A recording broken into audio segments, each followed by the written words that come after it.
अस्सलाम वालेकुम दोस्तों, मैं ਤੁਹਾਡਾ मेज़बान मियाँ मुहम्मद अफजल भट्टू।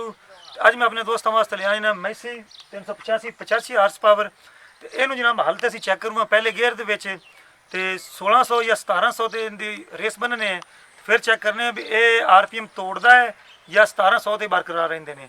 ਤੇ ਭਾਈ ਮੁਹੰਮਦ ਯਾਰ ਇਸ ਨੂੰ ਚਲਾਓ ਤੇ ਮੈਂ ਤੁਹਾਡੇ ਨਾਲ ਬਹਿਣਾ ਤੇ 1700 ਤੇ ਰੇਸ ਰੱਖੋ ਇਹਦੀ।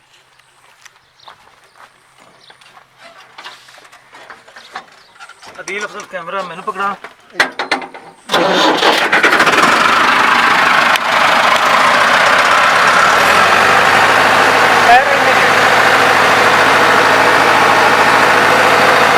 बस बस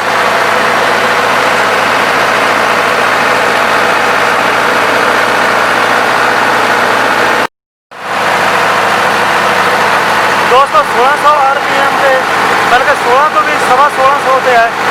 इसमें चला के जनाब ना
दोस्तों जिस तरीके तुम देखा तकरीबन 1500 तो ज़रा ऊपर सुई सी 1500 RPM 1600 RPM करता सॉरी 1600 से सुई सी ये जनाब 1600 तो जनाब वापस 1500 से आ गई 100 RPM में इसने तोड़ा जनाब। जिस तरीके मैं अपने ट्रैक्टर फोर्ड की बनाई सी वीडियो तो उन्हें 100 RPM जी है ना वो तोड़ा सी मतलब 1700 तो 1600 तो हो गया सी। ये जनाब 1600 तो 1500 से आ गया तो स्क्रीन पर जनाब मीटर तो कैमरा लगा रहा है तो सारिया सुइयां नज़र आ रही ने। तो हुण तुसीं इसकी परफॉर्मेंस चेक करो।